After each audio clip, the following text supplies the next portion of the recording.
પહેલગામ હુમલામાં સામેલ આતંકીઓના પોસ્ટર જાહેર કરવામાં આવ્યા છે। કાશ્મીરમાં 3 આતંકીઓના પોસ્ટર લાગ્યા છે। સુરક્ષા દળે આ પોસ્ટર જાહેર કર્યા છે। જમ્મુ કાશ્મીરમાં આતંકીઓના પોસ્ટર લગાવવામાં આવ્યા છે। આતંકીઓ ઉપર 20 લાખ રૂપિયાનું ઇનામ જાહેર કરવામાં આવ્યું છે।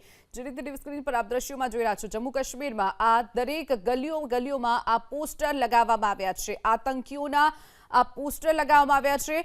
પહેલગામમાં જે હુમલો થયો હતો, જે હુમલો કરનાર આતંકીઓ છે, તેમના આ પોસ્ટર લગાવવામાં આવ્યા છે।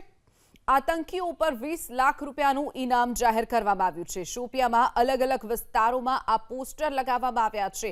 કાશ્મીરમાં 3 આતંકીઓના પોસ્ટર લગાવાયા છે। સુરક્ષા દળે આ પોસ્ટરો લગાવ્યા છે અને સાથે જ જે આતંકીઓ છે તેની ઉપર 20 લાખ રૂપિયાનું ઇનામ પણ જાહેર કરવામાં આવ્યું છે। પહેલગામમાં જે હુમલો થયો હતો, 26 નિર્દોષ લોકોએ જે પોતાનો જીવ ગુમાવ્યો હતો, ત્યારે આ 3 આતંકીઓના ફોટા લગાવવામાં આવ્યા છે।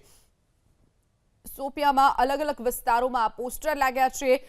20 લાખ રૂપિયાનું ઇનામ પણ આ આતંકીઓ ઉપર જાહેર કરવામાં આવ્યું છે।